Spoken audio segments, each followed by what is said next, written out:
All right, we teased it on Twitter, and we are extremely excited, Bobby and I, to welcome back to the Big Three IDP podcast for the first time, I believe, since week 1 of the 2019 season. It's Mike Woellert. Mike, welcome back to the show, man. How are you? I'm not too bad. I guess it's been that long. I guess everybody complained and they didn't want to hear from me, so it took a bit for you to bring me back. So, I mean, are you guys prepared to get complaints? We're not happy you're back. We're contractually obligated to have you on at this point in the season. So, no, man, it's great to have you back. We've been looking forward to this show for a while. I think it's been in the works since the beginning of the year. You guys reached out to me, and I can't believe already it's middle of March. So I know, right? It's crazy. I looked up and I was like, oh my gosh, we're doing the Mike episode next week. So really excited though to be talking with you. Obviously, as any NFL fan knows, free agency is going to be kicking off next week. So what we wanted to do with the famous Mike Woellert is to do a free agency preview with regard to the IDP relevant guys that you need to be paying attention to. And as a little added bonus, because it's rookie fever season, we're going to be doing a rookie preview as well. Bobby's put together some notes on some of the rookies you need to be paying attention to.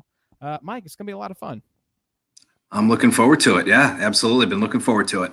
So before we get into the football talk, Mike, let's catch up with you. Last time we had you on, like I said, week 1, so it's been a while. I know you're still doing stuff with 4 for 4. But catch us up on what's new in Mike Woellert's world.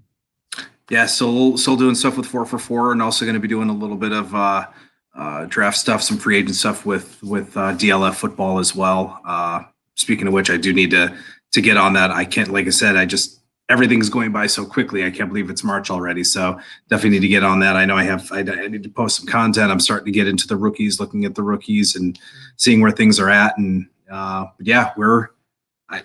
can't believe it. Draft season, free agency, and just seemed like only yesterday the Super Bowl ended. Now it's like, got to get back into writing again.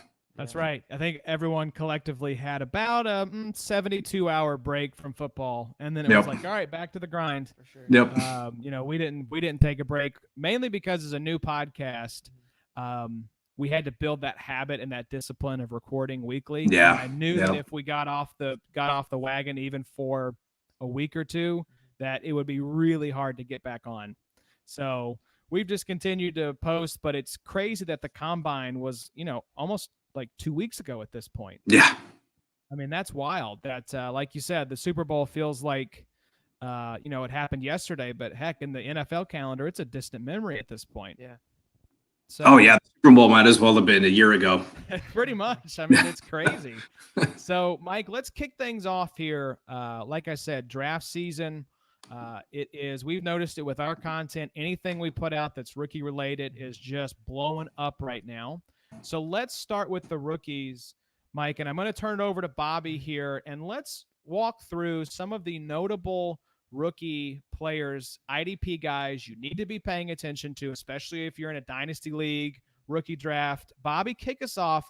I think everyone knows this player, but who are we going to start off talking about here? Yeah, starting off just from the top, Chase Young, defensive end here for Ohio State.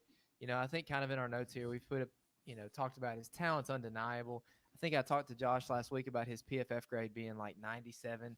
Bosa's was only like a 94, I think. I think he's going to be a great DN there in the NFL.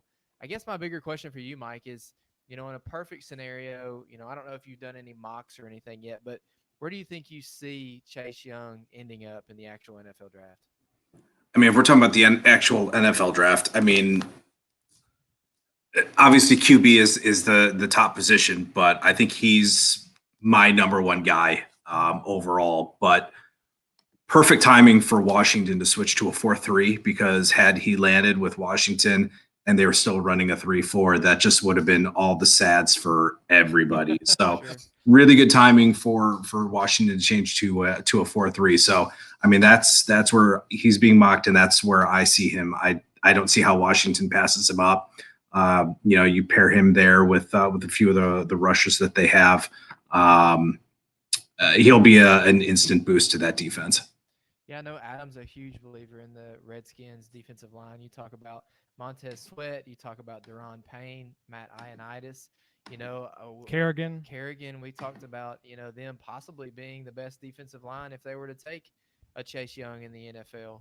And they still even have Jonathan Allen up the middle too. That's right. Yeah. Wow. That's a nasty defensive line. Do you Yep. see if he does land with Washington, where would you be anticipating him to finish at DN ranks end of the 2020 season? Is he a top 12 guy?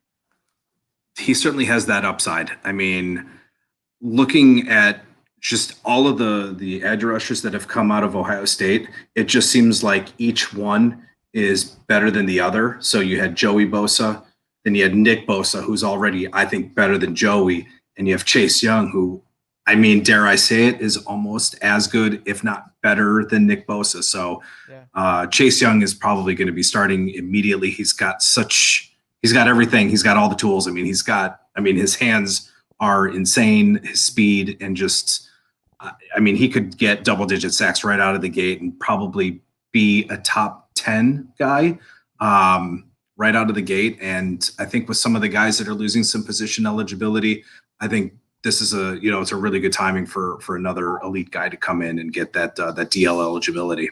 So, Mike, I know you're just now getting a little bit into some of the, rookie offensive side. So you've got 12 picks in the first round of a rookie draft, and you've got Chase Young. Shout out to our XFFL group. They had a little podcast where they did a mock draft for us within the last week or so. Where do you feel comfortable? Where do you feel like Young is going to go in that top 12 range? Where does Mike Woellert feel comfortable drafting? Is he a first-round pick in your rookie draft? That's true. Mike? Big question. He's probably, I guess, you know what, and I hate to fall back to the old saying, it really depends on your scoring system, but with the way things are going with the league, he'd be in consideration with the top linebackers. So it would probably be a toss-up between Chase Young and Isaiah Simmons through my 101 is going to be. So I think it's just one of those, depending on your need in your dynasty league, your scoring, I think those are your 1A, 1B. I don't think you can go wrong with either one of those. I'm probably going after the linebacker just because I value tackles and I'm a tackle guy, and I'll trust that I can find somebody a little bit later. Obviously, you're not going to find elite talent like Chase Young, but there's still some guys that can help you out if you need some DL depth. But those are 1A and 1B.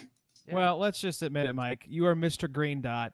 And so I am. Those guys that wear the dot, they just have your heart and they have your draft pick capital, no doubt. Hey, so while that's on my mind, Adam brought up Devin Bush last podcast. Yep. And the question of whether he was actually the green dot for a while last year. What's kind of your, Do you remember him having the dot at one point? He had it for a bit, and then Mark Barron pretty much had it for most of the season. So what's your take on him right now? Because I know we kind of looked at his snaps towards the end of the year, and his snaps definitely tailed off. Decreased. Yeah. Why do you think that was? That's a great question. I mean, their defense played well. It might have just been one of those, hey, we don't want him hitting the rookie wall, maybe too hard, maybe limiting his snaps. I'd put out some feelers and buy low. Is he a buy low? Send out some feelers. So. Yeah. I think you could probably buy him, possibly. He's someone I'd be targeting as his probably second linebacker, because I think the second year he's probably going to get ramped up in terms of his production, and I think he's definitely going to get ramped up with his snap count, because I think they're going to need him. So I guess second question: Devin Bush or Devin White today in IDP? Probably Devin White. Devin White. Okay. Probably Devin White. I traded a bundle of picks for Devin White in our main league. I think it was a couple mid-seconds, like the 208, the 211, and a 2021 first.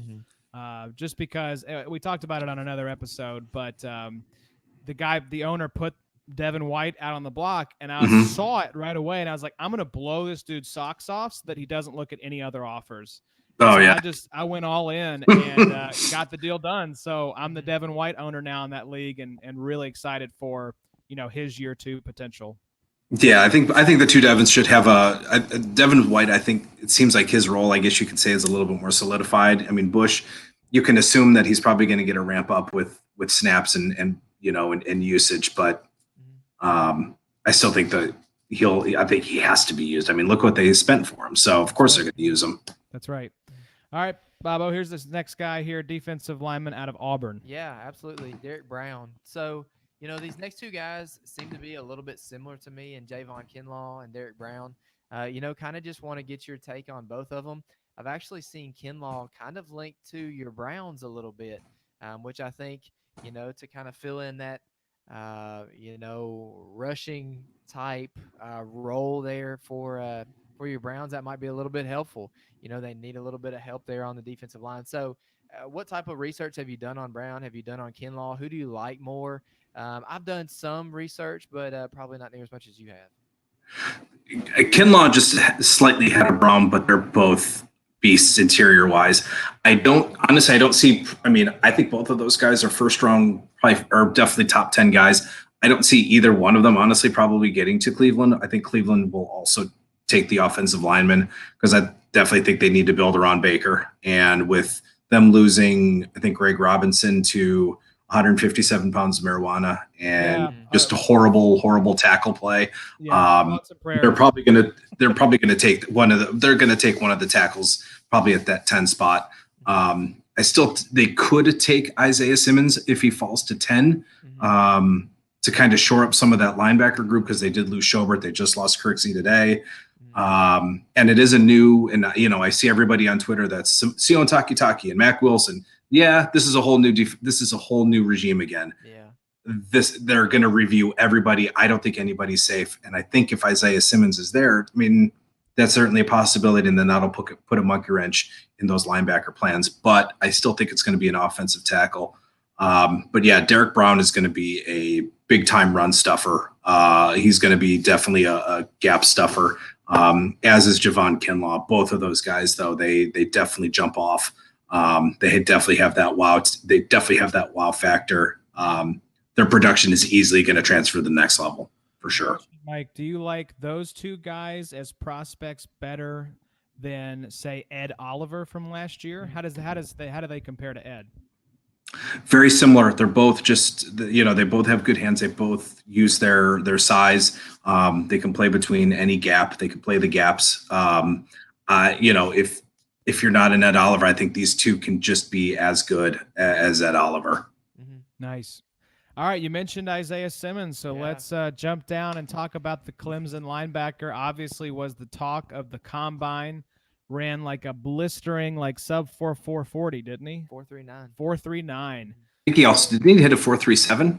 Did he really? Maybe on the. I thought he had a 4.37, but second rush he did. That's crazy. So obviously, got the second one. Yeah, that Simmons is an athletic freak. Bobby, what are some notes that you have here on the Clemson product? Yeah, kind of the same thing as we talked about with Young. I think the talent is undeniable. We talked a little bit on the last podcast. I kind of shared my concerns about if Simmons goes to the wrong setup, goes to the wrong coach who doesn't really know how to use his versatility, I guess maybe for IDP's, scoring system, it could be maybe a detriment, I'm a little bit worried that you've got a Jamal Adams, Derwin James, maybe even Darius Leonard type player, but yet that defensive coordinator is not going to know how to use him. So I think Simmons is awesome, but I also want to see him put in the right system, if that makes sense. Yeah, where do you like a landing spot for him, Mike? And what position would you like to see him play? Because we've heard safety, we've heard linebacker. Where do you want him to go, and to what team and what position? Selfishly, in our league, Reality Sports Online, you get the one designation. So a bunch of our dudes want to see him as a safety playing linebacker because that's kind of the cheat code. Oh yeah. He, I could see him going. I think my ideal landing spot, even though I see a lot of people mocking Kinlaw to Jacksonville, I would really like to see Isaiah Simmons in Jacksonville. As a weak side linebacker, especially with Telvin Smith, who knows? I think he's still retired. I haven't heard hide nor hair of what he's going to do this year. So I think Isaiah Simmons can be that replacement for him at the weak side. I think he's got a good size for it, but he's like a Swiss Army knife. He can play slot corner. He can play on the defensive line. He can play in the box. He can play deep. He can play everywhere. But I think for IDP purposes, I think I'd really like to see him next to. And I'd actually like to see him better, maybe even replace, but Miles Jack. But that's definitely where I'd like to see him as a weak side linebacker there in Jacksonville. Now, what if you put him beside of Shaq Thompson in Carolina? What would that look like? That wouldn't be too bad either, for sure. Especially since they lost Kuechly, which I'm still mourning. My favorite player, my favorite non-Browns player. I remember that. Yeah, I think we talked about that. Yeah, because it was just a gut punch to IDP fans everywhere. Because, I mean, he had been, a top 5 guy just in the whole IDP landscape for the entirety of his career. So, yep. Very shocking and very sad to see Kuechly go. Now, Yep. let's talk about the next linebacker prospect here, a guy that was actually matched up against Simmons' Clemson team in the national championship game. Let's jump down to Patrick Queen here, Bobo. Yes. Let's talk about him. So Patrick Queen, obviously against Clemson in the NCAA championship game, he had a really, really good combine. A lot of people had really high praise from him coming out of that. I think some of these guys, and I think Queen would kind of fit the bill a little bit here. I think Queen is a talented player, but I do also think that his hype has probably blown up a little bit post championship and combine. I definitely think he's seen, a little bit of money come his way just because of those two things. So are you seeing the same thing? I mean, do you think Queen is going to be able to translate his game to the NFL, or is it just something that he's getting a little bit too much of combine hype right now? No, I think his game should translate. I think he's almost like in terms of age and everything and the way he's shaping up, he's like another Tremaine Edmonds. I don't think he's going to be 21 until the season. I think he's just 20 years old, and for him to have that type of production at just 20, be ready for the league, I think he's going to be an immediate fit. I think he could be an immediate plug and play. But like Simmons, I think he's another one of those, and I think I'm seeing quite a bit of this, is another safety linebacker hybrid. And that's kind of where he's kind of looks like a safety, but definitely playing that linebacker position. So needs to add some muscle if he's going to play linebacker to kind of get through those blockers and make those plays. But I still think his production, he's a smooth player. Again, kind of reminds me of that Telvin Smith again, just like Smith. So kind of one of the comps I have on him. Just needs to make some plays on the ball, but I think that will come. But he's going to be able to make some plays. Yeah, absolutely. The more tape I've watched on Queen, I think he's a really intelligent player, and I think he's very lanky. He does seem to be the type that can do it all, kind of like Simmons. Let's talk about somebody a little bit different here in Kenneth Murray. And I'll be honest, the more I've researched Kenneth Murray and the more that I've actually, run some tape on him, I may be just as high on Murray as I am on Simmons. I think Murray's past. That's high praise. He seems to be a guy who you're going to be able to plug into the middle of a defense. And not only is he going to be a great green dot, but I also think he's going to be a great leader for that clubhouse. He seems to have a good head on his shoulders. He's talented. He's good against the run. I don't know if maybe I'm just getting too much of this like combine kind of, I'm getting giddy over it, I guess. But, man, Murray, I think my comp here is that last year in our rookie draft, I look back today and I believe Nick Bosa went at the 109. Josh Allen actually went in the second. It was like the 203 or the 204. So my comp right now for Murray is kind of the poor man's Isaiah Simmons. I think Simmons is going to be drafted probably a little bit higher than he technically needs to be, especially given this rookie class that's coming out. But I think that people are going to be very happy with Murray. I think he's going to be a steal. Absolutely. And I think, technically speaking, if Murray falls to the Browns at 11 or 10, wherever you all are, man, I would be absolutely fine with drafting Murray, even if I didn't get an Isaiah Simmons there. Do you think he's a first-round talent, Mike? Yes.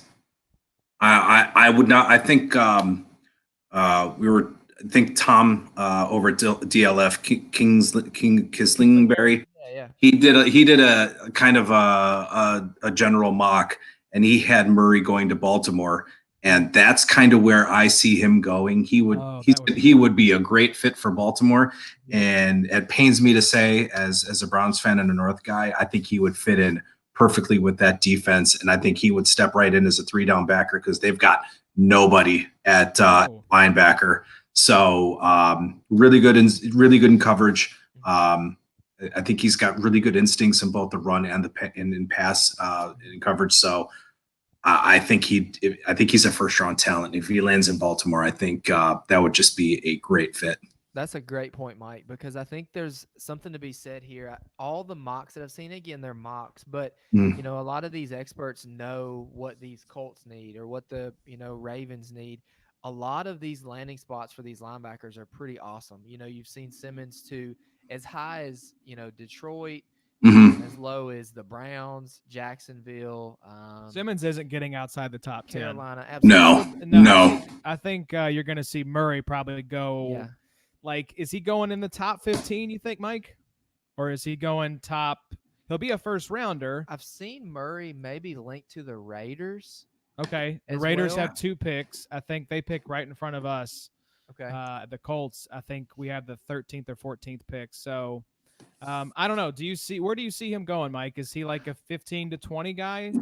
Yeah, probably. I mean, if he does slip, like I said, I think the Ravens would be happy to take him. But if he's in that mid 15, top 20, yeah, I think he'd be a good spot. I would be happy with him at the Raiders because I mean they just released him, so there's definitely opening. I mean they've got Nicholas Morrow and Markel Lee. They have, again, kind of like Baltimore, they really don't have anybody that can really play the position well, and he'd be an elite talent that could definitely fit right in. What I heard you say, Mike, was that the Raiders actually have no linebackers on their roster and desperately. I'm trying to help a little bit. I mean, yeah, they've got warm bodies, but they desperately. Yeah. They're one of those teams that just has got to upgrade the linebacking position there. So that would be. I guess technically they also still have Vontaze Burfict. I think he still suspended? I don't know, but who knows? I just assume at this point it's like Josh, the defensive equivalent. Yeah. Of Josh I was just about to say for different reasons, but yeah, just assume until proven otherwise that these guys are suspended. Yep. So while we're talking about man crushes, let's go ahead and get to Mike's man crush here with your man crush is Vontaze Burfict? Yeah. No, absolutely not. You're 100%. So let's get to someone that Mike alluded to before we started the pod. Troy Dye, the linebacker out of Oregon. Now, I know a lot of guys are high on him. Mm-hmm. I saw today a round 3 projection, I believe, for him. So, what do you like about Troy Dye right now? Where do you possibly see him landing? Give me your thoughts on him. Probably a second round pick, but he played almost 800 snaps in each of his 3 seasons at Oregon. Can play the run, really good in coverage. I think he's got some length. He's smooth, plays really well. I think he moves well. I think, again, little slight, but I think he's another one of those safety linebacker hybrids. But I really like what I see out of Troy Dye. It's just that landing spot, and if defensive coordinators are going to know what to use with him or do with him, I think his strength is that he can hang with tight ends, and with a few of those big name tight ends, I think that's gonna help. So, but we'll see with where he lands and how he's used. Second round. Probably second round, maybe early third. And that's kind of becoming the new ask of these linebackers, to keep up with these George Kittles and Mark Andrews and Travis Kelce's and, these lankier, rangy type tight ends. A lot of these guys, it seems like, now I don't know, I haven't looked at Murray as much in coverage, but I think these other 3 guys would probably, suffice and follow a Kittle around the field pretty easily. Yeah, I think with their speed, their length, I think they'll be. Those 3 guys I think are athletes. They'll be able to hang. I got you. So let's jump in here to the DBs. The DBs, I love it. If you don't mind. One of my favorite guys. I haven't done a whole lot of prep, especially on the DBs from this rookie class, but I love this first guy here. The response he gave to the reporter at the combine, I was like, all right, I'm a fan of this guy. I'm in on this guy. So who's the first one that we are talking about here, Bobo? So Mr. Jeff Okudah. Cut the tape back on again. Love it. That is a guy who is there's a difference between confident and cocky, and that is like a shining example of like confidence. And I absolutely love this guy. Now, So, before we talk about him a little bit, I want to get to a tweet that you actually sent out today, Mike. all right. So your tweet, FFIDP, I used to buy into the notion that elite cornerbacks don't get thrown at. They do. They just Mm-hmm. cover good receivers. So you Mm-hmm. referenced today Stephon Gilmore, 96 Mm-hmm. targets, 6 interceptions, 49% reception rate. Yep. Jair Alexander, who I love, he's one of my favorite players. 98 targets, 4 interceptions, 56.1 reception rate. Mm-hmm. Tre'Davious White, as baby. well. So Okudah is, seems to be, if he's going to go to the, Lions at 3, he's going to be one of these, Revis Island type cornerbacks. Explain to us, why Should we value a guy like this in IDP? should we take him in the first 5 rounds of our rookie draft? I don't have a problem with it, especially if you're in a league that requires CBs. Mm-hmm. I mean, these guys, especially, I mean, sometimes rookie production, they may get picked on a little bit more. Mm-hmm. But these guys, they're tasked to cover DeAndre Hopkins. They're tasked to cover Michael Thomas when they're, and so as long as Michael Thomas or those guys, if he's shadowing or fair on their side of the field, they're going to throw at him. So, I mean, they could easily see 5 or 6 targets a game. That gives them a chance for defense, defended passes, tackles, interceptions. So, I used to stay away from those guys, but not really anymore. They're going to get thrown at. They're covering really good receivers. I love that. And what quarterback is not going to want to throw the ball to Michael Thomas? I mean, you have confidence that he's going to catch the ball, and they're going to get thrown at. Yeah, especially rookie corners. I think there is value there because as good as these guys are in college, as good at prospects as they might be, they're still rookies. They're still learning how to play at the NFL level. And especially these savvy veteran receivers know all the tricks of the trade. They know how to abuse these rookie cornerbacks in certain situations. And so I do want a guy like Okudah, especially if he ends up in a high draft capital landing spot, which it seems like he's a lock to go top 10. So I agree, Mike. I think there is value. I think you'll see a guy like Okudah, like in our 5-round rookie mock for our main league. I think you'll see him go probably even before the end of the 5th round. I could see him being like a 3rd or 4th round pick, honestly. Oh, sure. Especially, like I said, if you're in a CB required league, absolutely. I mean, he's going to get on the field immediately. So 1, he's going to get the snaps. 2, he's going to get targeted, not only because he's probably covering good receivers, but also 3, he's going to be a rookie. So he's going to get tested. And I don't care how good you are as in college, there's some growing pains, and still the receivers still have the advantage on the corner because the receivers know where they're going. But, I think Okudah, he's going to be able to close. He's got good feet, and I think he knows where the ball's going to go. I think one of the things that was surprising, because I'm thinking about, okay, rookie cornerbacks, like what's the opportunity going to be? One of the most surprising things from doing the consistency charts for our website, where I looked at the playing time for each of the top 50 DBs, D-line, and the top 100 linebackers. DB, I was looking at the Colts. The player with the highest snap percentage was the rookie, Rock Ya-Sin. And so you talk about opportunity for these rookie cornerbacks. DBs, on average, play higher snap percentage than either linebacker or defensive line. So I think he's going to have the opportunity along with the draft capital. So go get Jeff Okudah in your rookie drafts for sure. And the words of Adam, I love that. Do you see him landing in Detroit? Is that where you kind of see him ending up? Where do you guys see him ending up? Wow. Didn't we talk last episode about Darius Slay maybe moving? Yeah, Darius Slay could be on the move. Yeah, especially if they get rid of Slay. I think that those 2 moves in conjunction would make a lot of sense. But, man, I will say I wouldn't be surprised if the Redskins do go Chase Young at 2, that you see a team trade into that 3 spot to get Tua. So if the Lions are there, yes, I think they take Okudah. But I could see them trading out too. I would love to see Washington pass on Young and let Young go to Detroit. I think that would be so much fun. Going back to what you talked about too, Mike, you think about Okudah going to Detroit. He's going to be facing Devontae Adams, Adam Yep. Thielen, Stefan Diggs, Stephon Diggs, possibly. Allen Robinson, some. Yep. So you've got some, Yeah. you've got a need there. You could definitely see a need for Okuda. We've talked about that a little bit on the last show too, that you really hate to see these awesome, Stephon Gilmore, Jair Alexander, even Darius Slade, Tre'Davious White, these upper tier, Revis Island type cornerbacks, not really, Xavier Howard carry much weight.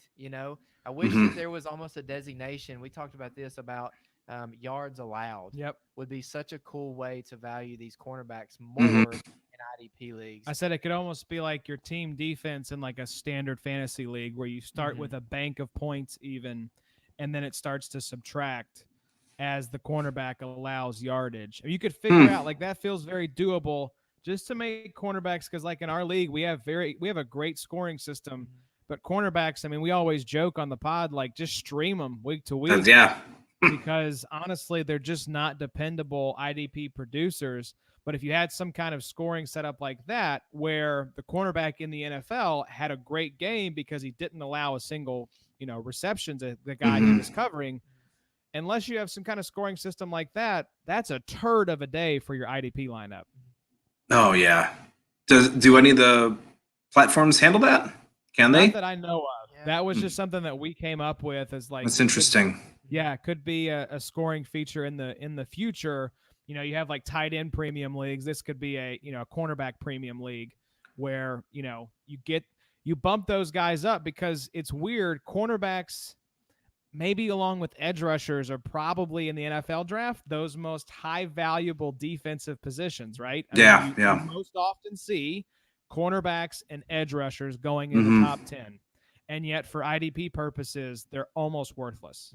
So very boomer bust. Yes, exactly. So I would love to see in the future if we could collectively, leagues and scoring platforms, figure out a way to make those guys more valuable. So it seems like very similar, because I think a lot of platforms now are starting to incorporate or allow you to choose quarterback hits. Are there for edge rushers? So if you have someone, like Von Miller, if you have one of those guys, your edge rusher maybe gets a tackle, no sacks, but 5 quarterback hits, that's still a good day, something along those lines too. Absolutely. Yeah. If you have QB hits in your league, you should turn that feature on. Absolutely. That should be a shout out RSO. Yeah. You get that. Because then we voted on that in our main league in the off season, and everybody was like, yeah, that sounds great. Oh, wait. They actually don't track. They don't offer that scoring feature yet, so we weren't able to actually implement that. But you think about quarterback hits being, it's an influencing play. You've got an edge rusher, Yep. a tackle who's getting there and influencing what happens. They should get some credit for that. I agree with you 100%. Let's jump to these last two real quick, Mike. Xavier McKinney, safety out of Alabama, and then Grant Delpit, safety out of LSU.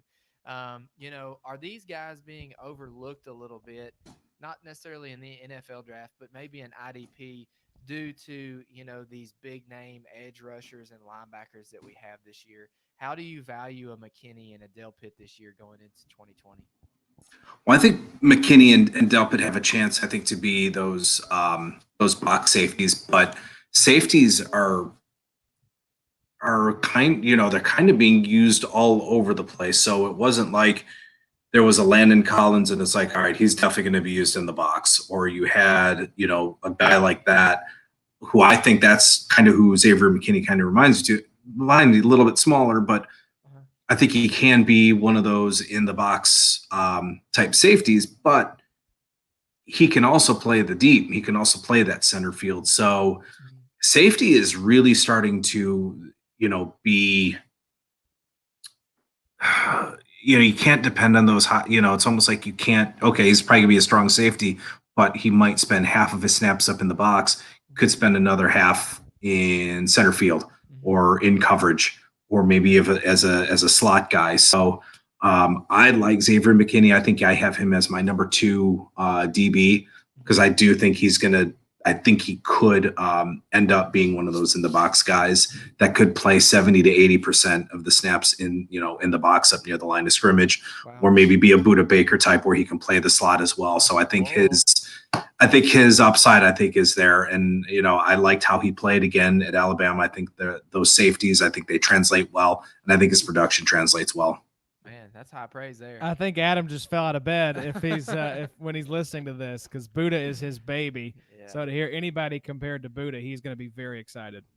Well, now that I figured, now that I say Buddha Baker, I think I realized why it went so long, because I think I may have slightly badmouthed him a little bit on that first. Not too long ago. I think I might have said something bad, so I think I got on the ban list. So yeah, we had to this helps. We had to put you in the corner and then bring you back. Once the season was over. So give me your take real quick on Del Pitt before we move on. Are you as high on him as you are McKinney? Yeah, I think I do like Del Pitt. I think I have him a little bit. I think I have him just slightly higher than McKinney, and I think I have him in the same kind of kind of like that Derwin James type. I think he's going to play in the box. I really again like him. I guess my only concern is the tackles from LSU. So I'm not as many. So I'm kind of hoping that does translate. And he had a lot of misses. So I'm kind of hoping he corrects that. And I do hope that he plays a little bit more in the box. So I think I have him as kind of my number one. But as much as I like the safeties, those two, even if I miss out on them, I'm probably not crying over it. Sure. Huh. This is interesting here. So this mock that I have pulled up on here, basically just so that we can see what teams have draft picks. They have Del Pitt going to the Raiders, and the Raiders currently have Jonathan Abram, Mark Harris, Carl Joseph. Yeah. I don't know that they quite need a safety at. Seems like overall. Maybe they have some other needs. I thought Carl Joseph was a free agent. So we talked a little bit about this. They've been going back and forth on whether they're going to pick up. I think he has some kind of option with the team. And originally they were going to let him walk. The latest articles I saw, it looked like the tide had turned, and maybe they were going to bring him back. So I think his status with the team is a little up in the air right now. Yeah, because I was listening to some radio today, and they were talking Carl Joseph to possibly Cleveland because we need all the safety help. But that'll be fun. But and I could trade him to the Cleveland fan in our league. Oh yeah, perfect. Tee that one up. Yeah, so that was some good draft talk, Mike. Obviously, Bobby, you got one more thing you want to say? I also do. I tweeted out. So go on to Twitter, Mike, on my what is it? IDP Bob. Sorry, I forget this. You forget your own handle. You don't forget your own Twitter handle. That's Cardinal sin. So that fourth DB there, Ashton Davis. I know we're not going to talk about him, but peep the video that I tweeted today. He is extremely fast and is a very hard hitter. Reminds me a lot of a Harrison Smith. I'll be excited to see where he goes. Pac-12 I don't watch a ton of, but he could be a fun little safety to kind of keep an eye on later in IDP draft. So there's a guy real quick that definitely caught my attention. Kyle Duggar. Okay. Yes. I think a Division II. So, but when I see comps to Keanu Neal, that gets my attention. Wow. Yep. That gets my attention. We're doing the draft magazine with IDP guys, and that was one of the dudes I remember from like Lemoyne or some kind of like Lenoir, like some really small school, I think. But yeah, anybody else, Mike? We had a list here. Bobby put this list together. Anybody else we didn't talk about that as you're starting to prep has popped as you've gotten ready for the draft? No, I think we covered all the guys that I think that I've done some looking through. So no one else really right now. So awesome. All right, well, let's jump to free agency. This was the rookies was Bobby's segment, Mr. 13 rookie picks over here, and the free agency side. This is the part I really enjoy. We're going to be talking, Mike, about some of the bigger names for IDP. And for the purposes of this discussion, let's not worry about who has been rumored to be franchise tagged, all that. Let's just assume that everyone's on the table and all the options are out there. So what we're going to do is talk through some of the IDP relevant guys. We've got about a dozen players here. And what I want to talk about is ideal landing spot and how do you feel about these guys and their IDP outlook for next season. So we're going to start at the top with the group that I'm calling the Big Fish. And we've got 4 players here that I consider to be not only for the NFL, but really for IDP purposes, some of the bigger names that are on the board that could be switching teams. Oh, shoot. What's that? Nothing. Did you think you got disconnected? No, a pop-up appeared, and I didn't know if it was going to come through or not. So, Mike, you got to get off those websites, man. I'm sorry. It's giving it's you quarter to virus. 10, and I can't be held accountable for my actions at this That's time. right. We're getting into like IDP after hour here. So let's start at the top, Mike. Jadeveon Clowney, probably going to make like 5-year, $125 million deal or something. So probably the biggest name on the board. Mm-hmm. Where do you see him going? Bobby and I have our picks, but I'll cue you up first. Where do you see Clowney landing, and how do you like his outlook with that team? I think he stays with Seattle just because they need the rushing help. So I see him staying with Seattle. I think a sleeper pick, even though there's not a whole lot of cap space, I think he could also fit with Baltimore. But I think staying with Seattle, I think would probably be his best bet. And just what's insane is the money that he's going to command is that he has never had a double-digit sack season, yet he's going to be commanding $20 million a year.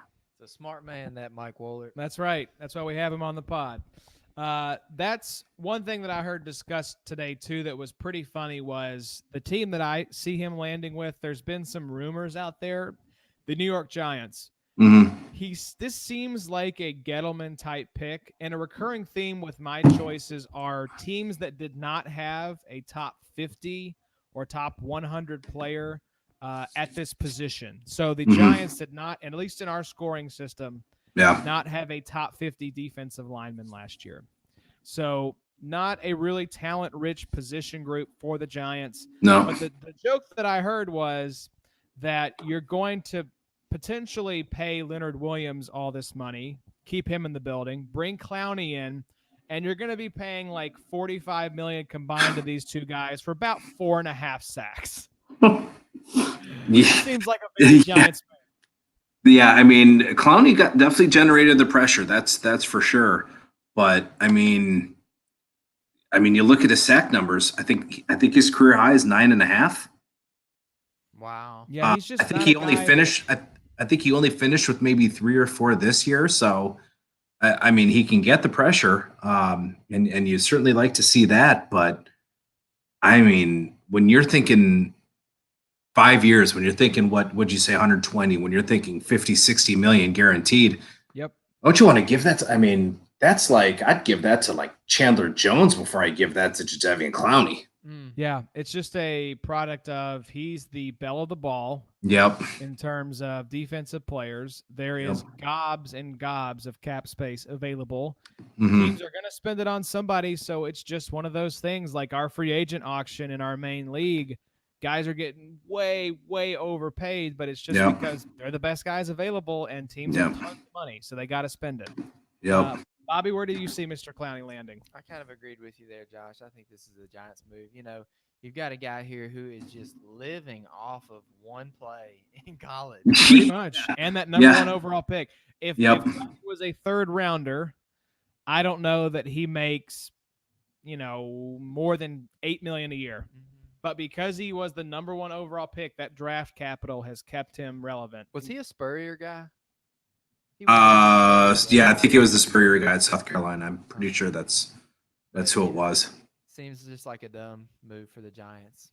I don't fast forward a year from now, Clowney's only played 6 games, and they're still looking for a DN. Yep, his back's hurt. He had like one good game where he had like 3 sacks, and everyone's like, this is the year. He's going to put it together finally. And it's just never going to happen with Clowney. But he will get paid like an absolute superstar. Yep. Let's talk about a guy who broke out big time this season in Shaq Barrett. I like Shaq staying with the Bucs. He broke out with that team. I'd like to see him stay there and get rewarded. What say you, Mike? Where do you see Mr. Barrett ending up? Yeah, I think he's going to stay with the Bucs. What's hysterical is that he pretty much half of his career production came last year. Yep. Over half of his career production came from last year. So, he entered his age 20. He entered his age 27 season. I'm sure all of us last year had Barrett with 19.5 sacks, right? I'm sure if you go. We all You call I don't you even have think Shaq that, right? Barrett's family. Uh-huh, I I don't even had think that Shaq too. Barrett's family had him with 19.5 sacks. They're like, maybe 15, honey. Maybe you can get to 15. He's like, Mom, no, I'm gonna have 19.5. She's like, that's good, dear. But yeah, I mean, huge pressure rate. I think he got up over 15%. And I'm hoping Tampa Bay rewards him. But again, I think, hate to say it, I think he would fit in with Baltimore, and I think he would also fit in with Indianapolis. And what I'd like to see if he did go to Indianapolis, getting that defensive end designation, that would be nice. But yeah, I think he sticks with Tampa Bay. Do you think he's legit for IDP purposes? Is he a buy, sell? What are you doing with him right now?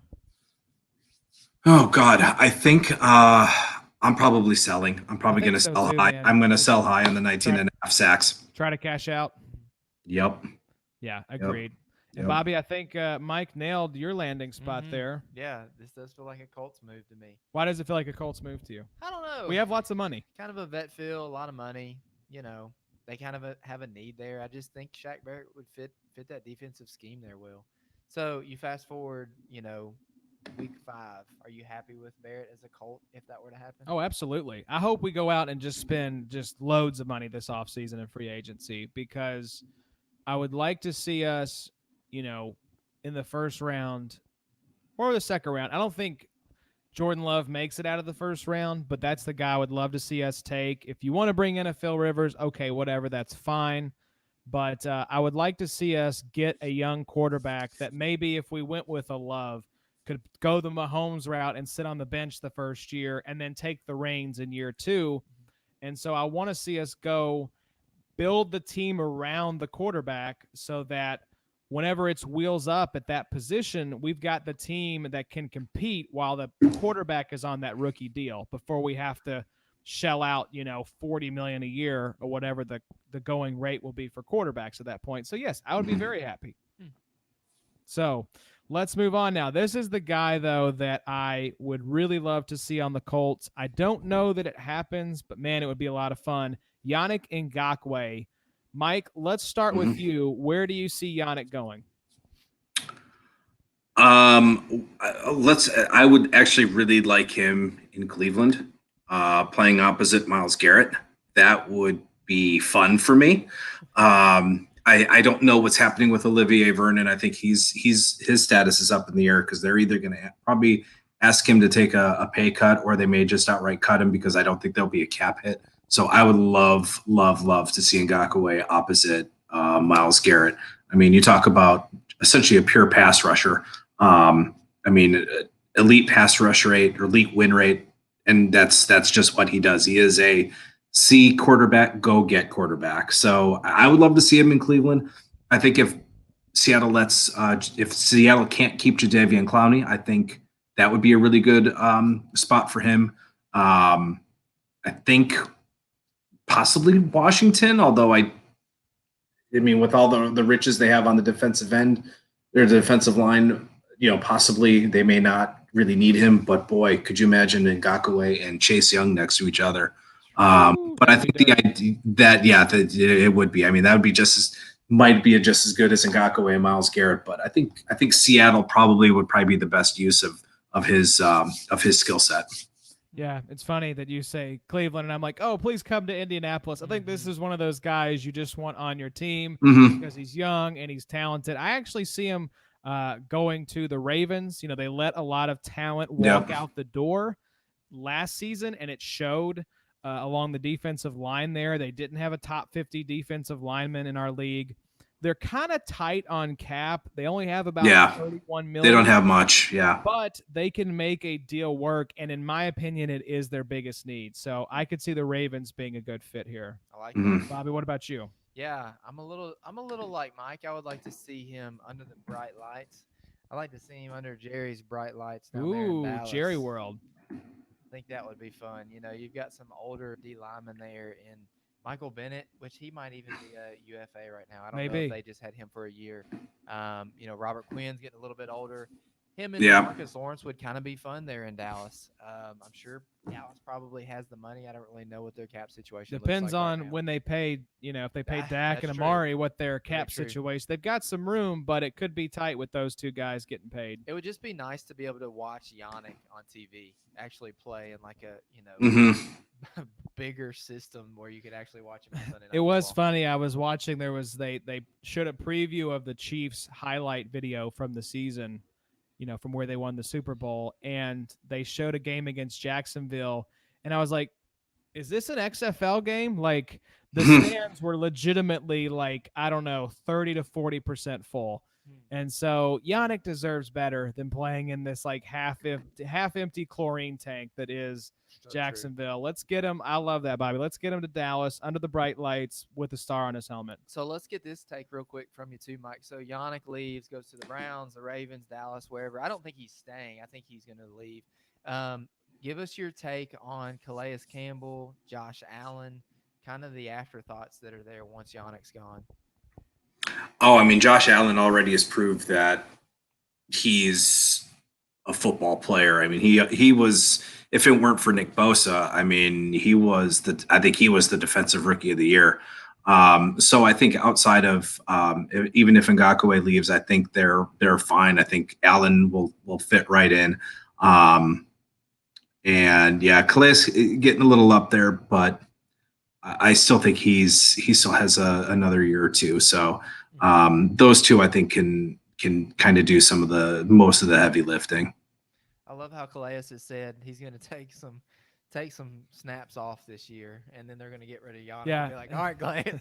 Sorry, bud. bud. Buddy. Yeah, That was a joke. It was like when J.J. Watt came back and he was like, "Yeah, I'm kind of gonna be on a pitch count," and then like fourth quarter, like J.J. get in there and play every single snap, bud. We need you. Yeah. So, all right, the last of the big fish here, Mike. We're looking at Justin Simmons, safety for the Broncos. And you're going to like my pick, I think, because I'd love to see Simmons end up with the Browns. You all did not have a top 50 DB in 2019, and they have about $73.5 million in cap space. So plenty of room to offer Simmons a big deal, which they should do. Do you like Simmons potentially landing in Cleveland? There's another guy I think I'd rather have in Cleveland than Simmons. Simmons is really weird. He can play. His coverage is decent, but I think I actually see him if Carl Joseph doesn't go back to the Raiders. I think I could see him with the Raiders. I think I could also see him with Tampa. Tampa's another kind of a team bereft of any type of safety DB talent. So I see him with those. I could see him there, either back with Denver, maybe Tampa or Oakland. Oh, good use of bereft too, Mike. That was nice. It's a very underutilized word. I'm trying to kind of keep, put it in my vernacular, if you will. I love it. I ate Mexican tonight, and I have a really bad breath.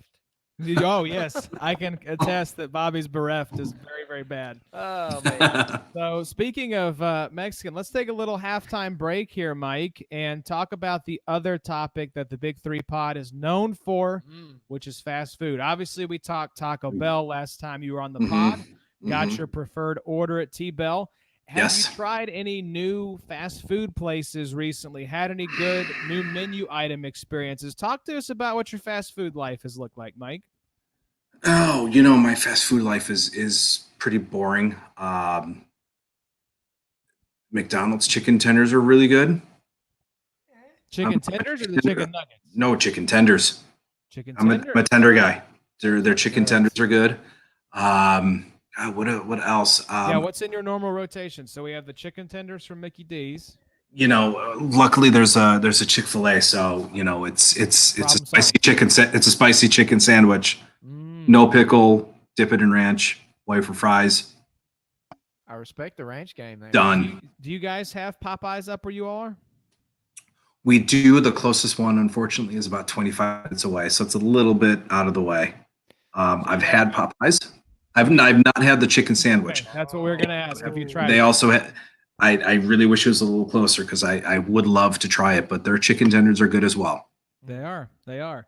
Yeah, we just got a Raising Cane's. I don't know if you all have Cane's up in your neck of the woods. They're more down south. Yeah, I figured as much. We got one here in BG, and it's very good. Better than Zaxby's, in my opinion. But yeah, it opened up, funny enough, right across the street from the first Chick-fil-A that was in Bowling Green, and right down the street from a Zaxby's. So if you want chicken, just drive down this street, and you've got like 3 great options within about a quarter mile of each other. That's true.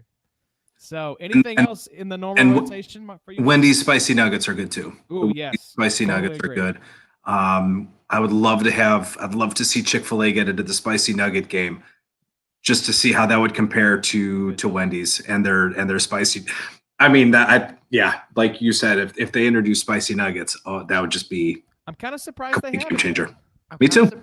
Surprised they haven't come. You say spicy nuggets or spicy tenders? Spicy nuggets. Yeah, so the nuggets at Chick-fil-A are freaking bomb. You know, those are the ones you go and get, like a party platter a lot of times.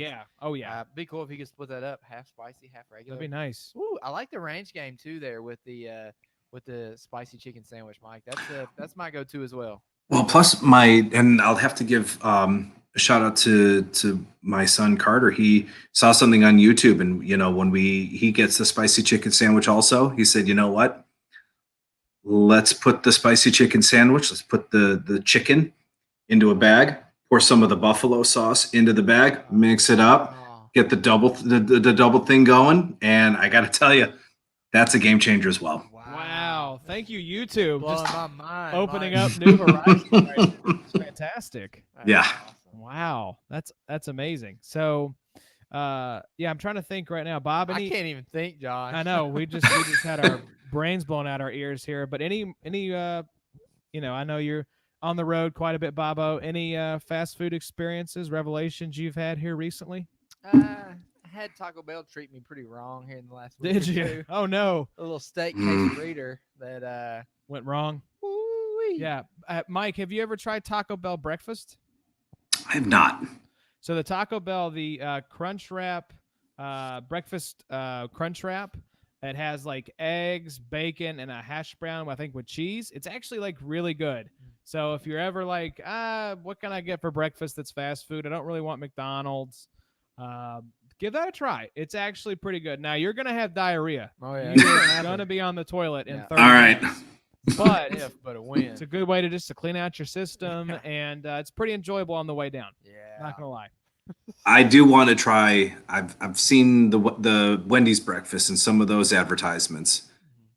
Although it's hard to the translation doesn't. It's hard for the translation when you see it on TV and when you actually get it. So I'm kind of skeptical on how good it looks, but yeah, temper your expectations anytime you're looking at a TV commercial for a fast food breakfast, because it's going to look about 40% as good in person when you probably about half as thick, so probably 50% thinner too. Exactly. So, all right, let's jump back into IDP here, Mike, and I want to start with these are the category I'm calling IDP Relevant Dudes. Not necessarily the big fish in terms of actual NFL free agency, but these guys definitely should be on your radar for IDP. And I want to start with Arik Armstead. Where do you see 49ers defensive lineman? Where do you see Armstead ending up in 2020? Boy, I think I see him back in San Francisco. I think he's a perfect system fit. I think that's where his production is, and I think that's where he stays. I mean, judging by your reaction, that's not what you think, but I don't know. I think that's where he stays. Yeah, this was a selfish pick for me. I would love to see him on the Colts. We've talked about, Shaq Barrett and some other guys that would make sense for the Colts. We need some help on the defensive line. We have the money. Armstead's pretty young, so I'd love to see him come to Indy, but that may be more wish fulfillment. So, Bobby, where do you see Armstead going? Seems like a Bill O'Brien grab to me. Doesn't it? Send him to the Texans. Now that O'Brien's, O'Brien's the GM, he fired his contract negotiator. They just re-upped with Darren Fells and Kaimi Fairbairn. Yeah. So, BOB is just spending some money down there in Houston now, Mike. Yeah. You got to be happy if you land on the Texans because Bob's going to treat you right. Oh yeah, he's running the show, isn't he? That's right. He's the GM. He fired their contract negotiator, so he's got the checkbook. He's the coach. It's a very strange power dynamic down there. But I agree. Yeah, I agree with what you said though, Mike. That Armstead is probably the best IDP player when he's in that role in San Francisco. I don't think he's as valuable if he goes somewhere else. He definitely seems to be a system type guy. Yeah. All right, Bobby, I want you to tee us up on this next guy here. It's someone near and dear to your heart and someone who has treated IDP players very well over the past couple years. Yeah, so my boy Cory Littleton, the linebacker 5 from 2019. So I won't give you any of our quick, brief takes on where we think Littleton's going. Where does Mike Woellert think Littleton ends up in 2020? Boy, with Littleton, he's really emerged as a really solid linebacker, really good in coverage. I know he doesn't do much in terms of pass rush, which is what kind of you're looking. Sure. But I think he was used primarily. I mean, he was their only linebacker, so I think the Rams, if I remember, they were running a lot of that 4-1, 4-2-6, 4-2-7 type defense. So I think I could see him in Green Bay because they run a similar defense, and I can see him in Detroit because they kind of run that similar defense. That Patricia runs kind of that similar one linebacker, many DBs. So I could see him in Green Bay or Detroit.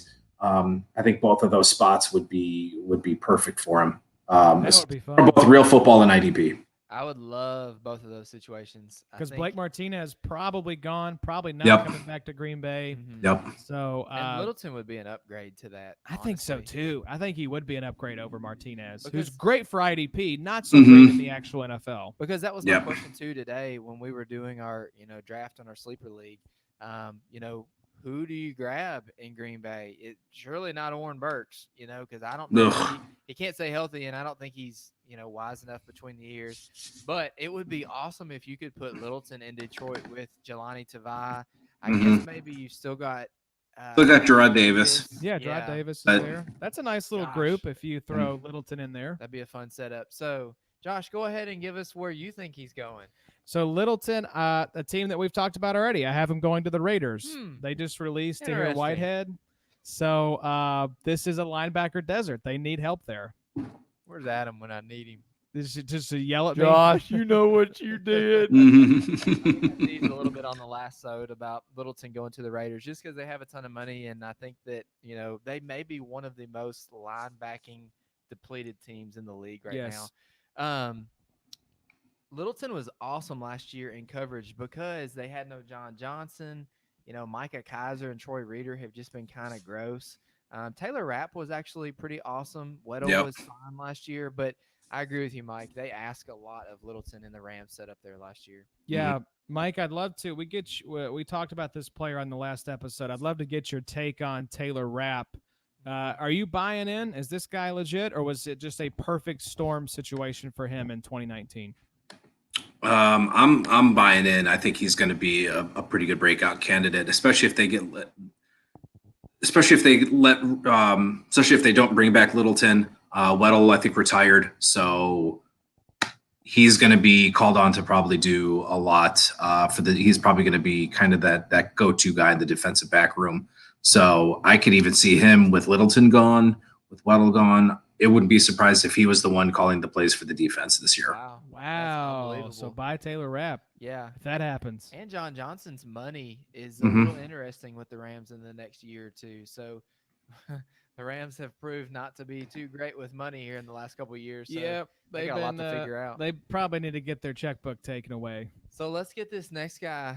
I'm really interested to know, especially with today's news. That's right. That Christian Kirksey has been released. Yeah. You also have the other, guy there who was the guy last year. Kirksey was supposed to be one of the guys and got hurt again, unfortunately. But Joe Schobert.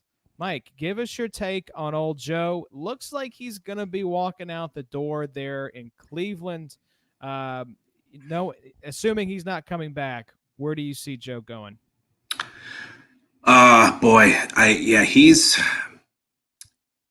I'd personally like to see him back in Cleveland. I know. I was going to ask. I do want him back. I mean, the Browns have plenty of cap space. He's a leader. He knows the defense. He was the quarterback of the defense. He has some struggles with the run game, missed tackles, but he does carry some of those intangibles, that leadership, that veteran presence, which when you let guys like that go and they go to other teams, they excel. There's not, I mean, Sion Taki and Mac Wilson, those are going to be your leaders at the linebacker in your linebacker room. I don't buy it, and I don't like it. I'd like to see him back. However, if he's not back, there's a couple of spots I'd like to see him. I'd like to see him in Philly, either Cincinnati, or I'd actually like to. He could also fit in Carolina. I think he can play in Carolina alongside Thompson. So I think those 3 spots would be good for him. Carolina, Philly, or Cincinnati, and I think maybe even Oakland could give him a run. Like, but since we're Oakland is. Not to use the word I don't want to start overusing, but they're bereft of talent at linebacker. Let's be honest. So I think those would be 4 really good spots for IDB purposes. Send all the linebackers to Oakland. That was actually my landing spot, was stay in the division, go to the Bengals, fill a serious need for Cincinnati. That could be a team on the rise with Joe Burrow coming in. Some of the offensive pieces. Sounds like A.J. Green is going to be staying there. So, I like Schobert if he doesn't end up back in Cleveland, which – do you think maybe Kirksey getting the boot could be a sign of them wanting to keep Schobert in the mix, or maybe that was completely unrelated? What's your take on that? I think that might be. I think it's unrelated. I just think with what he was getting paid or what he's commanding salary wise and his production and his time on the field, he was oft injured. I think the Andrew Berry probably coming back, I think that gave him a better chance of returning, because he was drafted during Berry's time, even though Berry didn't have much say into the draft that year, but he was part of that draft group. He was part of the room that brought in Joe Schobert. So there's a relationship there. So I think once Berry was brought in, that gave him a little bit more of a chance to come back to Cleveland.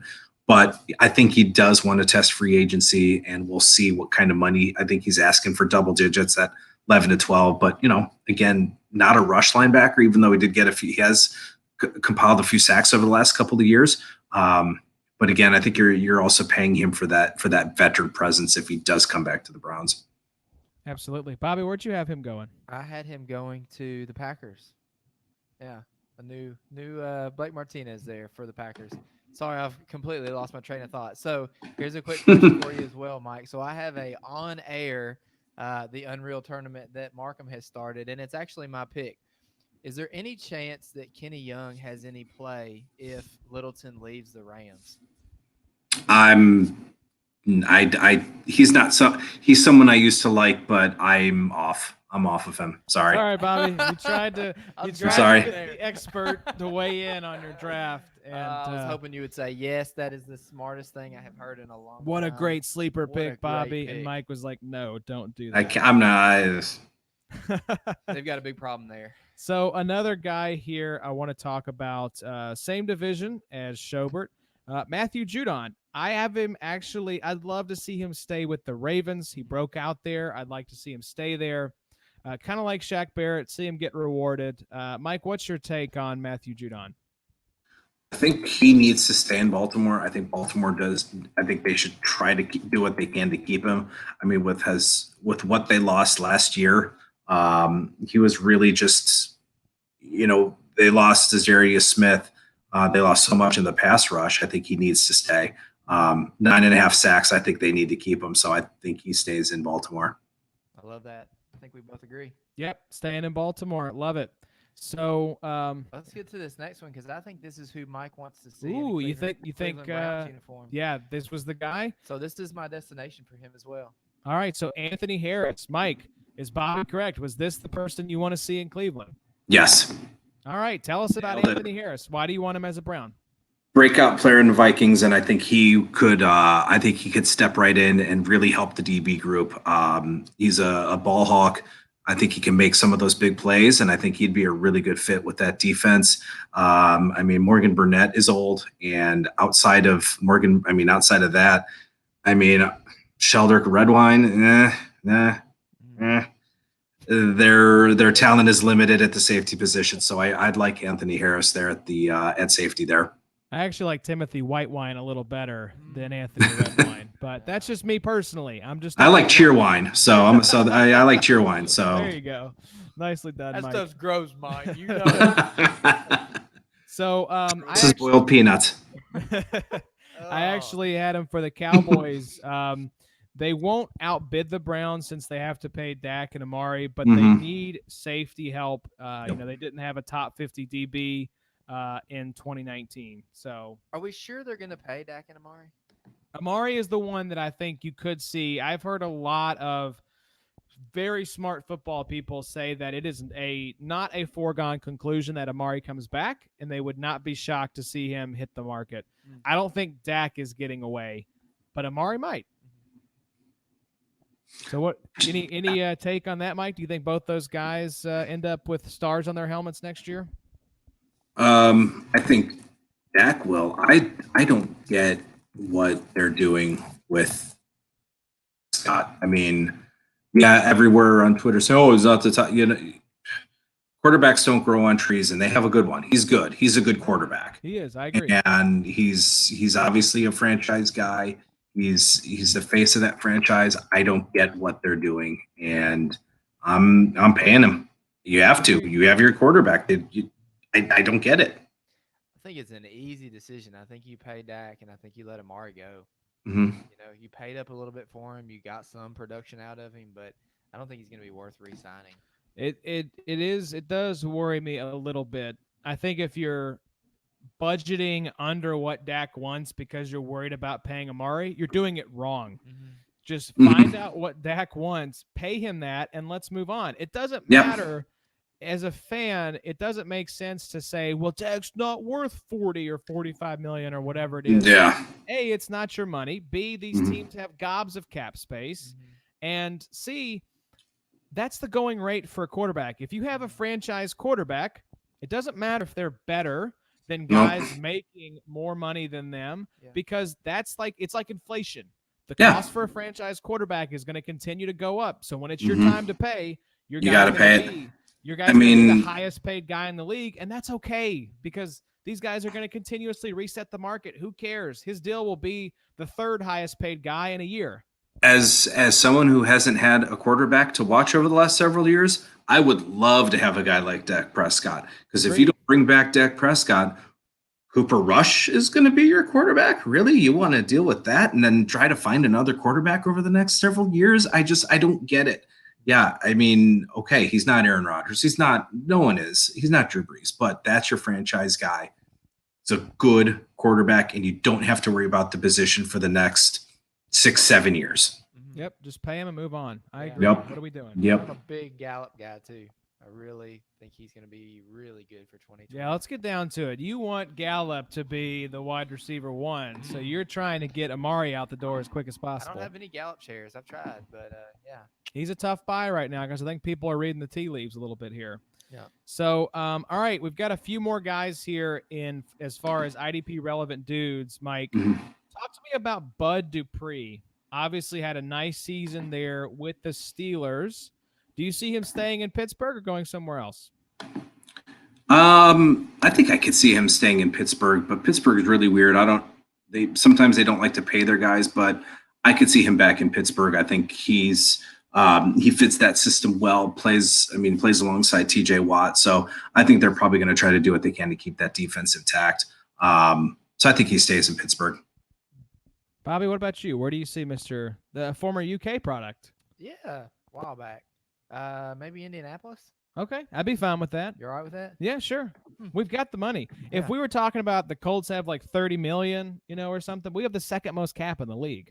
So we need to be out here spending this money. It would probably be a smart move though for Pittsburgh to keep him. That'd be wise. Yeah, but I absolutely. agree, they're not the team that really does that often. Yeah, I mean, if Pittsburgh, that could be Mike. What's your read as a obviously being in the same division as the Steelers? If Big Ben comes back and is, say, a top 10 quarterback, now that's not a given. When quarterbacks fall off, they tend to fall off pretty quickly. Ben's coming off a pretty serious injury. But if Ben is back and Ben is healthy, do you like that team for the playoffs next year? What's your outlook for them? My outlook is if Ben returns to top 10 form and They play well. The outlook is me jumping out of a fourth-story window because the Steelers are going to be good again, and I just don't want that. Man, okay, so Big Ben needs to suck. We cannot. The world cannot lose Mike Woellert. I can't do it. I can't handle it anymore. No, but no. If Ben returns to form, yeah, they'll be in contention for the playoffs. I think there was just a whole rash of injuries that really took the Steelers down. I think what would be interesting though is to see how Juju Smith-Schuster would react. Comes back. He'll probably be one of those prime bounce back candidates to return. Will he return though to his rookie year? There's still no Antonio Brown. There's still not another, elite receiver opposite. So that'd be interesting to see how that plays out though. If Ben does play, I mean, Schuster was dealing with Duck Hodges and Mason Rudolph. So XFL level quarterback play. I still think XFL quarterbacks are better than Rudolph or Hodges. That's I'll take PJ Walker over any of those. Absolutely. I joke, can the Colts get PJ Walker back? Because they had him on their depth chart for years as the third guy behind Luck and Jacoby. And they let a good one go, man. He's outstanding. Yeah. We've been a lot of fun to watch. I had Bud Dupree possibly for the Jets, another team that did not have a top 50 defensive lineman in 2019. And they have the money. They have about $50 million in cap space. Wow. So I think they could go pay a guy like Bud Dupree to come in and shore up that defensive line. Well, I don't know if the Jets are the hot free agent destination. I mean, like Queen and Williams, I mean, he would rather take a felony gun charge than I think probably play for the Jets again.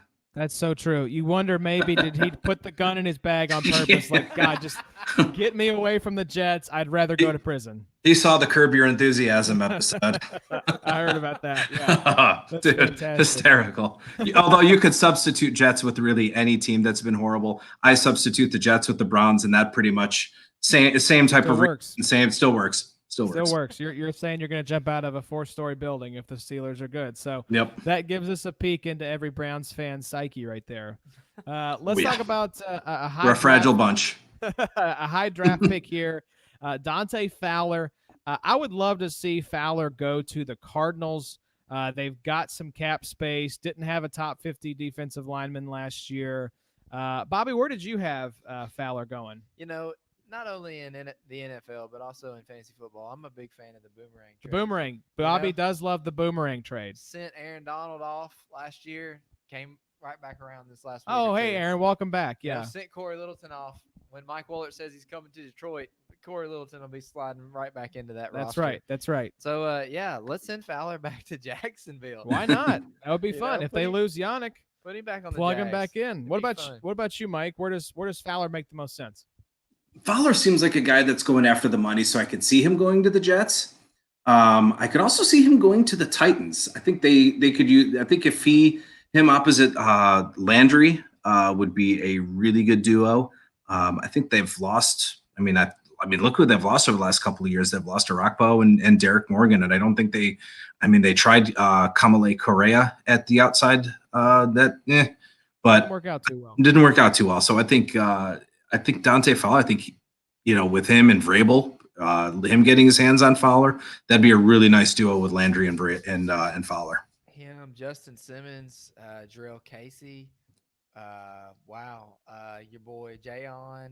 Yep. And Rashawn Evans. Wow, that could be fun, Mike. Did you just send Justin Simmons to the Titans?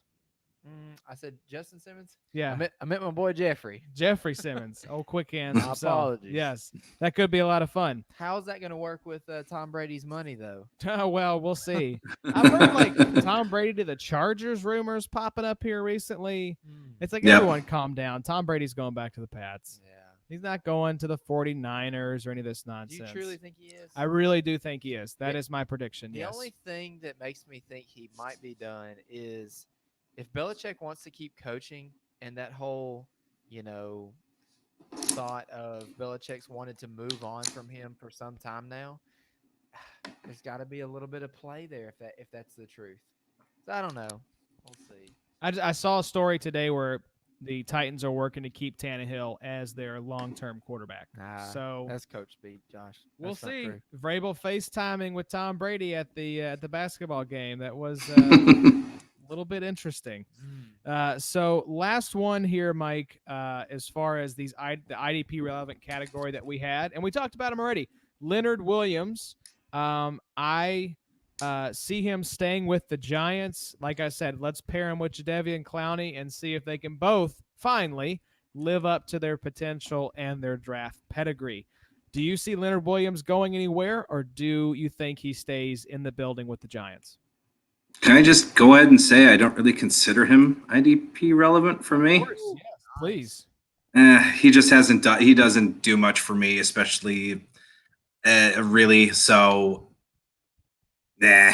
Who cares? Yeah. Do you think he goes somewhere else, or do you think he stays in New York? Sure. Sure. Yeah, I agree. Great take, Mike. It's a great summation of Leonard Williams' IDP outlook. So, Mike, let's hit like a rapid round here. And instead of going into like landing spot, what I want to do with these last 10 or so guys here is tell me if you're interested in these guys for IDP for 2020. And so we'll just hit these. Are you looking to get these guys? Are you looking to hold them? Do you try to sell them? Are you not interested? Just give me your take on these guys as we go through here, and we'll hit them boom, boom, boom real quick. So starting off, the 8-fingered man himself, Jason Pierre-Paul. Interested? Only if he lands on a 4-3 team. Other than that, not interested. All right. Von Bell. Not interested.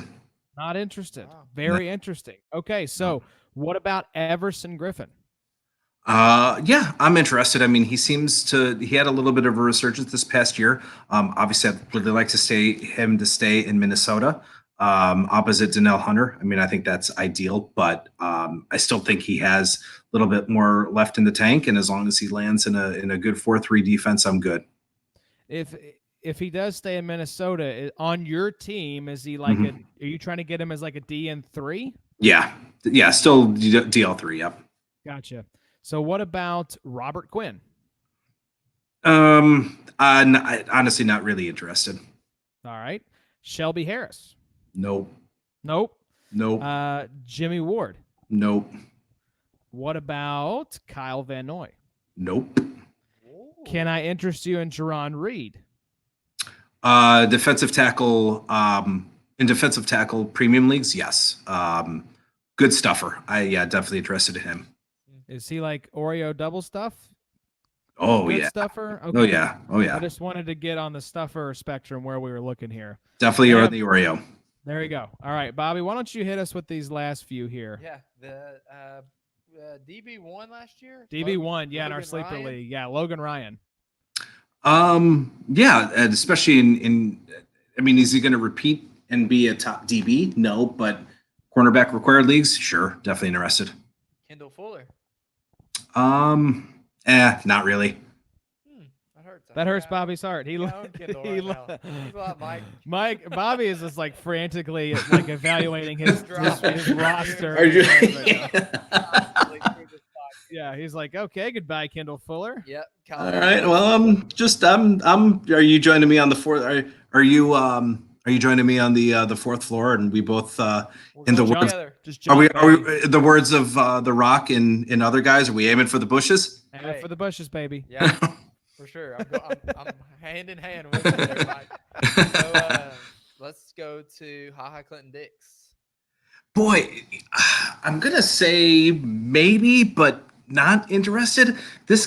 I don't know. I've always fallen for this guy, thinking he's a producer, but you know what? He just really isn't. He kind of sucked last year, Mike. Yeah, he just. I don't know. I think he's got the name recognition. I think just people like saying his name. I think that's why he's drafted. Yeah. It is fun. It's a fun name. I mean, if you get points for fun name and laughs generated from a name, you win every year. But not really interested.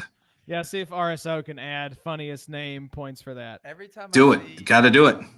I see I think about his 11 or 12 million dollar RSO contract, and he was dropped and then drafted by that same team. Was he I really? think Zach did that. Oh I think my he's got God. not only $6 million in dead cap, Oh. but he also redrafted Zaha, He which is he awesome. loved the name. Hey. He's a Yeah. big Hey. Clinton Dix fan. Hey, when you can do something like that, when you can take that type of a cap hit and then get that same guy back, got to do it, right? You got to imagine if that was an actual team. He's like walking back in the door like, you son of a. You're a Bengals fan, you got to do anything to find That's joy right. these days. That's right. So, All right. Boy, last talk about guy. buyer's remorse. Jeez. For real. Yeah, last one here, Jamie Collins. This is a tough one. It is, because 1 week, 15 tackles and an interception. The next week, you can't find him. He's on a milk carton. Yeah. We're looking for him. He's missing. Probably not somebody I'm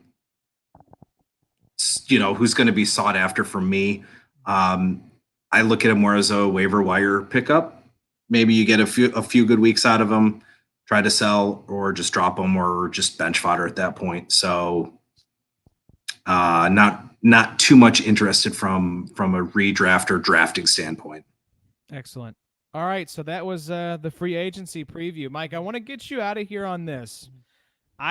Congratulations. I've just dropped you in as the new GM of the Cleveland Browns. Mm-hmm. I know it's a position that you would love to have, so congrats on the promotion. What I want you to do here to wrap us up, I want you to give us Mike Woellert's first-round pick for the Cleveland Browns, and I want you to give us your number one target in free agency that you are trying to sign. What moves are you making, Mike?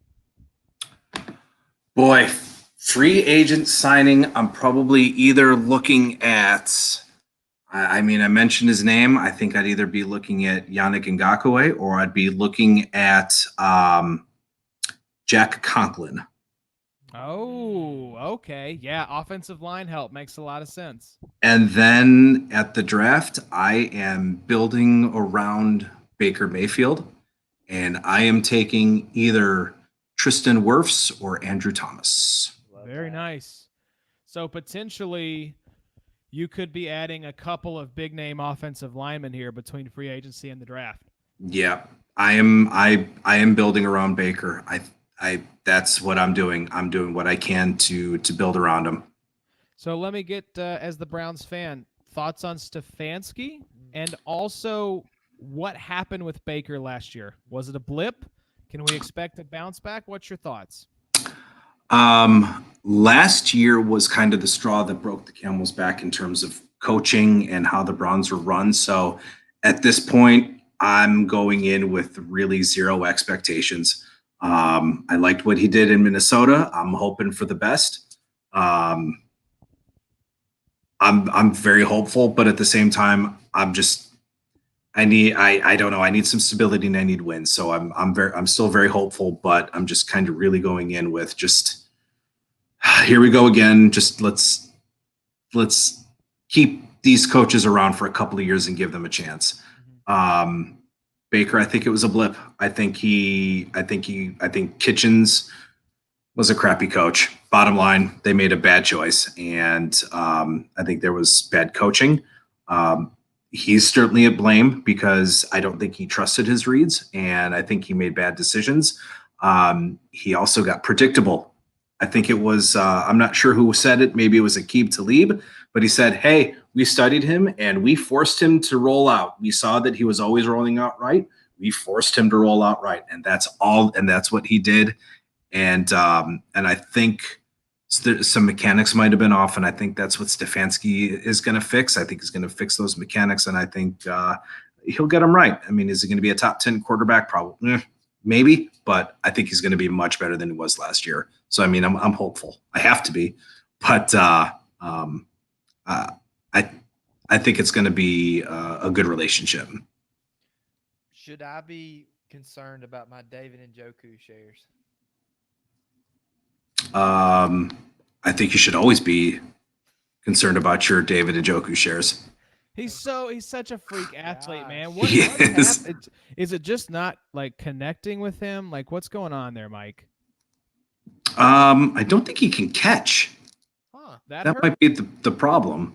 Hmm. His problem's catching the ball. I don't know, but I think I would be a little concerned. I think you all have one of the top 3 or 4 backs in the game, though. Yes. I'm huge on Chubb. Yep. I think he's super talented, regardless of whether I don't even know if it's even a conversation now about Hunt with the trouble he's gotten himself Do you into. think Hunt's coming back with the Yeah. trouble he's gotten into? You think? Yeah, they'll slap a tender on him and they'll match it. I think he'll be back. He's too talented to let him walk. He's got on-field talent. He's one of those headaches you got to put up with. I still wouldn't have a problem with having Nick Chubb as my top running back. We've been doing these mixed ranks, me and Adam, and I have Chubb really high. I think I have him like as maybe my number 3 or number 4 running back right now, outside of CMC and McCaffrey. I really like CMC Chubb. and McCaffrey. And McCaffrey? Yeah, both. They're that good that last. I think I'm two. Yeah. One of them's a rusher and one of them's a receiver. So they're both. It was funny. You reminded me when you said you threw all of your draft capital at Devin White. Yeah. I kind of did something similar with Chubb last year. I did an auction draft, and Chubb was one of the guys I really wanted. So someone threw out Chubb for $20. I just went 50, and they're like, sold. Nice. That's the move in an auction league, man. It's like if you want somebody, don't mess around with let's bump it up and bump it up. Just drop a giant. I dropped a number and there wasn't even a counter. It just immediately went to, all right, let's move on. Yep. You got it. Yep. And oh my God, Chubb for $50. What was your budget? 200? Yeah. Oh man, that's a steal. I feel like for Chubb, because we're in a $200 auction league in ESPN, and I pay 50 for Chubb in a heartbeat. That's a nice deal, Mike. I think my team didn't do so well. I think as a whole, I think my depth was really bad. But out of the draft, I spent $95 between Hopkins and Chubb. Wow. I felt good about that, but I lost out on some guys. There were some guys I should have bid on, and I didn't. It was just. But yeah, I was like, if there's a guy that you want and someone's on the trade block, throw an offer out and just see what happens. That's right. We're big believers in that. I'm a huge Todd Gurley fan, and Todd's about to get $41 million from me. He is. I've been saying it. Bobby has a ton of cap space in our RSO league, and he is going to re-up Todd Gurley for $41 freaking million. Drive home with a smile on my face and a old school color rush jersey because I know the new logo is so trash, Mike. I'm sure you've seen this month's. Yes. Oh my God. I thought it actually looked like obviously the letters LA, but like if you took Trump's hair and put it over the LA, that was my first thought.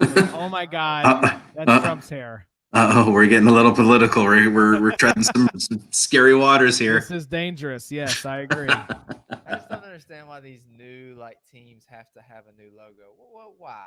The Rams are so. I know have these the iconic Rams jerseys. They got great jerseys, great logo. Don't mess with it, man. Old school is cool now.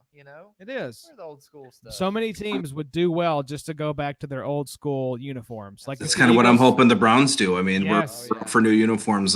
Let's put in the color rushes were really good, but let's go to some old school. I'd like I think even before the switch, there was this gunmetal gray that was introduced and some of the orange. That would be kind of cool. But I think the older school throwbacks. Just simpler times, Mike. So on your way out, Mike, give us your one dream for the Browns. So what's your one thing in 2020 at the end of 2020? This can be IDP, this can be NFL. What's one thing that you would love to see happen for your Browns in 2020?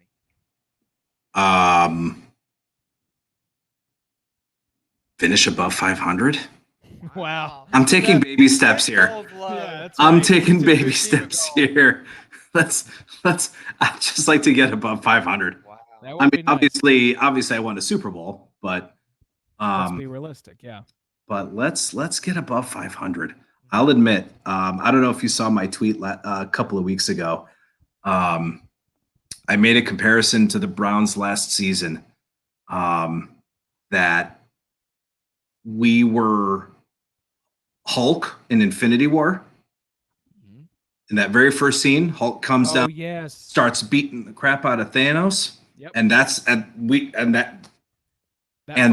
first half of that first game, I was like, Hulk oh my God.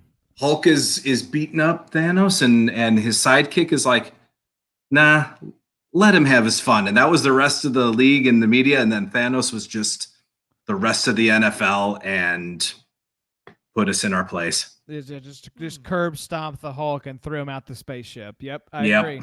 Bobby has no idea what we're talking about. He's never seen a superhero movie in his life. He actually just literally likes to sit around and watch paint dry for fun and like grind film on those rookies. So, but I appreciate the comparison, Mike. It was very that was pretty much how the season was. So yeah, like I said, I'll take an above 500. I'll take an above 500 season. We'll see what we can do, Mike. That's right. That's putting the bar low, and I think and then I leave you. Who's the Colts major rivalry? Like, who's your rival? Like, who do you hate? Phillip Rivers. Well, yeah, Phillip Rivers personally, which would be so sad if he ended up as our QB. But it's the Titans. It's always been the Titans. I loathe the Titans. That's our biggest rival. So I don't know if you saw this on Twitter, and I'm pretty sure I know what your answer would be. If you were to be given $15 million in cash and you have to change your allegiance to your bitter rival, you doing it? Oh, go Titans, baby. Let's go. Okay. I'm buying season tickets. Whatever. I'm tighten up. Whatever their little Go Steelers. Yeah, go Steelers. That's me. I'd switch my allegiance for $1 million. That's where I'm at. I'm like, 15 million. Yeah. Set it to something a little bit more challenging. Something you have to think about. 100 grand. Yeah. I probably would. It'd be a little bit tougher to swallow, but 15 million? 15 million? Absolutely. Are you kidding me? I'd be fine with that. Keep on down. We're still good here. 1.5 million. Yes. The answer is still yes. Yeah, go Steelers. All right, Mike. Well, this has been a lot of fun. Absolutely. We'll get you out of here. We're definitely going to have you back on. We've got you on the schedule for a week. I've got it right here. I'm looking at our episode tracker. Week 1 preview with Mike Woellert. That's going to be the week of September 6th. So clear your calendar, Mike. We'll probably have you back on before then. You didn't do anything to earn yourself a timeout this time. So good job, buddy. Sweet. I learned, don't badmouth Buda Baker. So I learned learned my lesson for the last time. Right. Just stay away from badmouth and Markham's babies, and you'll be fine. So, all right, Mike, we really appreciate you, man. Tell the folks, where can they find you on Twitter? What do they have to look forward to? Any upcoming stuff you want to plug? Hit us with that. Actually, right here. Trying to find my camera. There you go. There it is. Mike Woellert on Twitter. 4for4. Kind of going to start ramping up here for the season. Also, start finding my content hopefully soon over at DLF, and hit me up on Twitter anytime. Always happy to talk IDP, talk coronavirus, talk fast food, talk superhero movies, talk Star Wars. Right. I'm open to talk to anything. A man of many talents. Yeah, that's at Mike_Woellert, WOELLERT. And if you don't have, Mike, that's where I originally found your stuff, was 4for4. I think for my money, it is the best fantasy football content website on the planet. I love the design. I love the writers. I love the subscription is very fairly priced, and you get so much bang for your buck over there. So if you haven't signed up for a 4for4 subscription yet, you've got to prescription for your ills, for your fantasy football ills. Prescription over the counter, it's easy to get. Go over there and check that out, and subscribe to DLF as well. Those dudes are awesome. I've had a subscription over there for a couple years, and for Mike's stuff there as well. Anything Dynasty, they're awesome.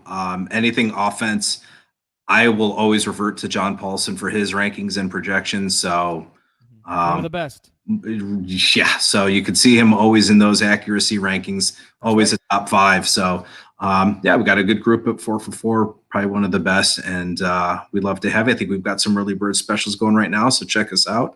Check out DLF, and guys, always happy to be part of the show. Always happy to be on. I'm open anytime. It's awesome being on. Awesome. Thanks, Mike. And we're actually going to sign off here. Thank you all for listening. We really appreciate y'all checking out this episode. Some fun times ahead in the NFL, and we'll be covering it all. Bobby, thanks for being here. I'm glad you don't have coronavirus. Yeah. You too, John. Adam's at home with the flu, so hopefully he gets to feeling better. We'll check you guys next week. Y'all have a good one. Are you doing the moan that Markham usually does? That's great. I love that.